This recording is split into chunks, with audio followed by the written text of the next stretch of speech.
Salut tout le monde, aujourd'hui dans cette vidéo je vais vous présenter une stratégie, une méthode pour arriver vraiment à développer efficacement vos biceps. Donc cette vidéo va s'adresser principalement, je l'imagine, à des personnes qui ont un retard de développement au niveau de leurs biceps ou qui n'arrivent pas à avoir des résultats satisfaisants à ce niveau-là. La majorité des personnes qui ont de la difficulté finalement à avoir des résultats en termes de développement de biceps ou qui ont du retard là-dessus, c'est généralement, il y a plein de facteurs, mais généralement c'est des personnes qui soit ne travaillent leurs biceps que sur des exercices polyarticulaires, comme des exercices de tirage horizontal, tirage vertical, etc. Soit des personnes qui ne font pas assez de volume d'entraînement au niveau de leurs biceps à la semaine, puis on va en parler justement. Des personnes qui manquent de fréquence d'entraînement sur ce groupe musculaire-là également. Ça peut être également des personnes qui n'utilisent pas les bonnes méthodes, qui ne sélectionnent pas les bons exercices. Donc on va justement aujourd'hui dans cette vidéo voir plusieurs types d'exercices, différentes méthodes suivant les exercices. Je vais vous montrer aussi les techniques d'exécution. On va voir vraiment une stratégie qui va vraiment énormément vous aider à avoir des résultats là-dessus. Donc je vais vous présenter 3 exercices différents qui vont recruter à la fois donc, le biceps brachial et le brachial antérieur. Donc ce sont les 2 groupes musculaires au niveau de votre biceps qui vont participer au volume total, au développement total du biceps. Et à travers ces 3 exercices-là, donc ce que je vous conseille au niveau du volume d'entraînement total, moi ce que je vous suggère pour avoir des bons résultats, ça serait d'entraîner les biceps entre 16 à 24 séries. Ce qui correspond en moyenne à 4 exercices de 4 séries, 4 x 4, 16, ou ça peut être 6 exercices de 4 séries chacun, ça donnera 24, 6 x 4, 24. Donc ça c'est un bon volume d'entraînement, puis ça vous pouvez le dispatcher dans votre semaine en 2 voire 3 entraînements différents. 2, ça serait déjà un très bon idéal. Ça ne veut pas dire que de les entraîner une fois semaine, c'est sous-optimal, mais c'est sûr que ce n'est pas la meilleure des stratégies, surtout si c'est sur du long terme. Ensuite, au niveau de la gamme de répétitions par série, ce que je vous conseille également, c'est d'être entre 8 répétitions et 15 répétitions maximum. Pourquoi pas en dessous de 8? Parce qu'en dessous de 8 répétitions, ça veut dire que vous allez devoir utiliser des charges beaucoup plus adaptées si on veut utiliser des charges quasi maximales pour 6 répétitions. Et vu que les exercices de biceps, ce sont des exercices exclusivement mono-articulaires, enfin en tout cas tous ceux que je vais vous présenter, c'est quand même assez à risque élevé de blesser le muscle facilement, de blesser les tendons. La rupture du tendon du biceps est assez répandue. Donc c'est pour ça que je ne vous conseille pas d'utiliser un nombre de répétitions en dessous de 8. Ensuite, principalement entre 8 à 12, c'est ce qui va être le plus optimal finalement. Donc maintenant que mon petit préambule il est fini, on va directement aller commencer par le premier exercice qui va être le Larry Scott Curl. Donc le premier exercice qu'on va faire, c'est le Larry Scott Curl. Pourquoi je le mets en premier dans cette série de 3 exos? Parce que c'est l'exercice qui va te demander quand même le plus d'énergie au final. Et donc, ça va être intéressant que tu mettes le plus de charge possible pour, encore une fois, 8 à 12 répétitions. Également, donc, sa spécificité à cet exercice, c'est que tu vas travailler tes biceps en zone étirée. Donc là où il y aura le plus de tension mécanique dans le mouvement, c'est finalement quand tes bras vont être complètement étirés. Okay, on en aura moins de la tension quand on va être en haut du mouvement. Donc quand le biceps va être contracté. Puis les 2 autres que je te prépare après, justement, ça va être pour travailler les biceps en zone contractée. Donc au niveau du placement des mains, ce qui va être important, déjà, alors au niveau du réglage du banc, là je suis un petit peu trop bas, je vais le régler après. Mais en tout cas, au niveau du placement du banc, c'est d'avoir à peu près 1/3 de ton bras sur le banc. Okay, on ne veut pas que tu sois complètement avachi dessus. Deuxième chose, au niveau du placement des mains sur la barre, ce qui va compter, c'est de placer les mains de manière à ce que ce soit aligné avec tes biceps. On veut éviter une prise trop large, parce qu'ici, mon articulation est mal alignée en fait entre mon avant-bras et mon bras.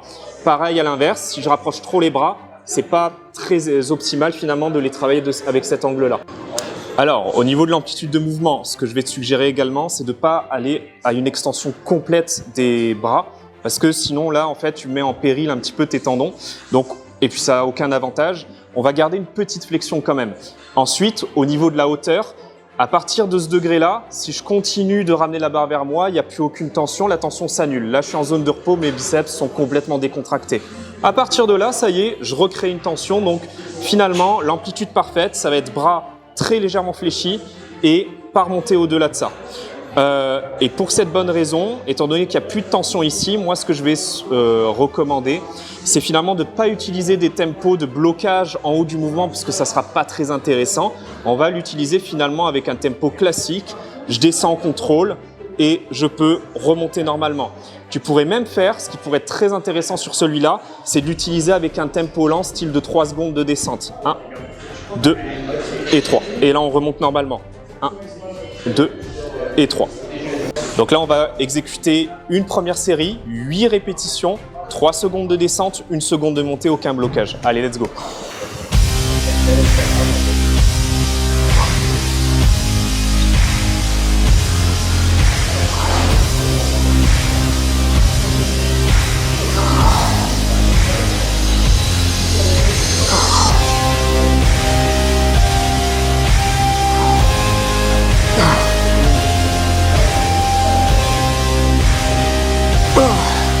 Donc le deuxième exercice, ça va être biceps curl aux haltères. Donc 2 avantages sur celui-là. Déjà, de 1, étant donné que le premier exercice, on a travaillé les biceps sur la portion étirée.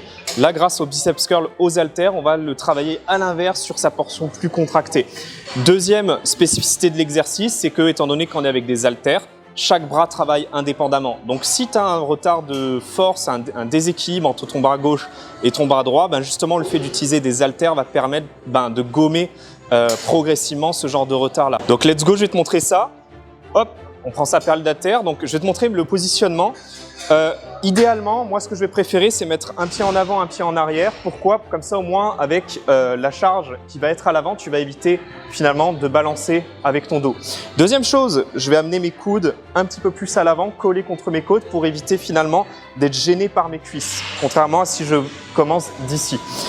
Ensuite, tout ce qu'il y a à faire, flexion de coude, tu ramènes les haltères, cette fois-ci tu peux les ramener jusqu'ici. Ici, il n'y aura absolument plus de tension, donc c'est inutile.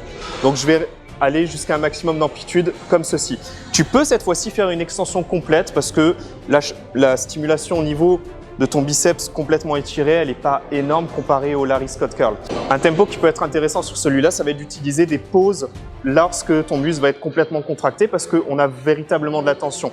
Là où tu auras le plus de tension, ça va être ici, mais il y en a quand même ici, donc on va continuer, d'autant plus que là, le muscle il est complètement contracté. Donc ce qu'on va faire, on va faire une série de 10 répétitions, on va faire un blocage de 1 seconde en haut et une descente de 2 secondes.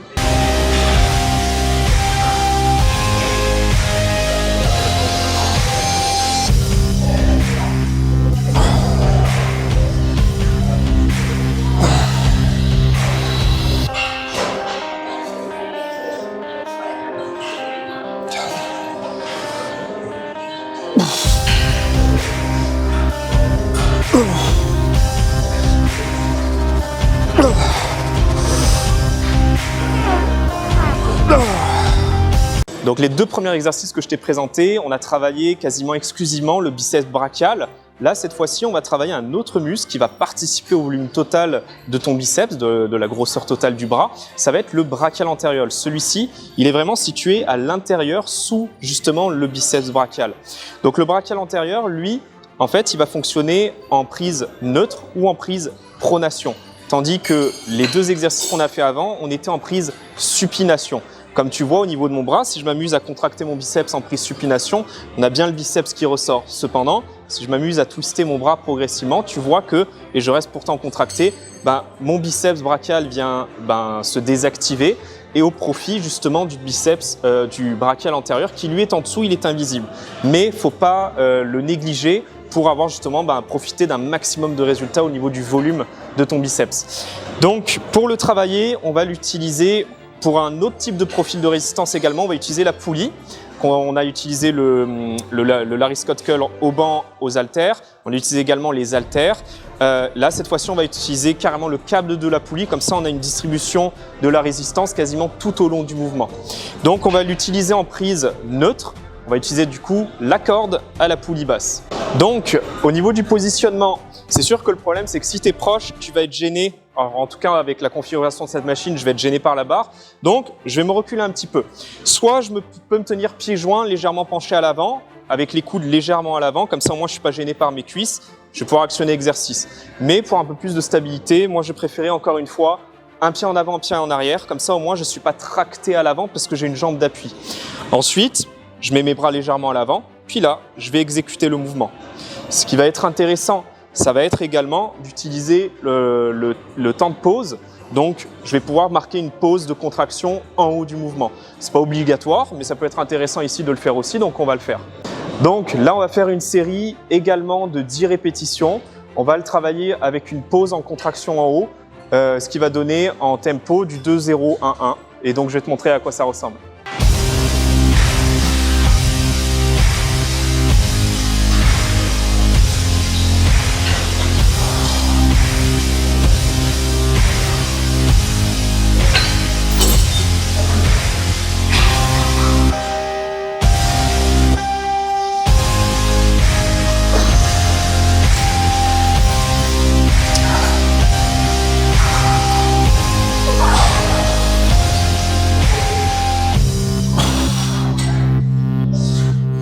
Et voilà, j'espère que ça t'a plu. En tout cas, avec cette batterie de conseils et cet exemple de stratégie pour développer tes biceps, tu devras avoir des bien meilleurs résultats. N'hésite pas en tout cas à me laisser un like et à t'abonner à la page. On se revoit très bientôt pour des nouvelles capsules vidéo sur l'entraînement. Ciao, ciao!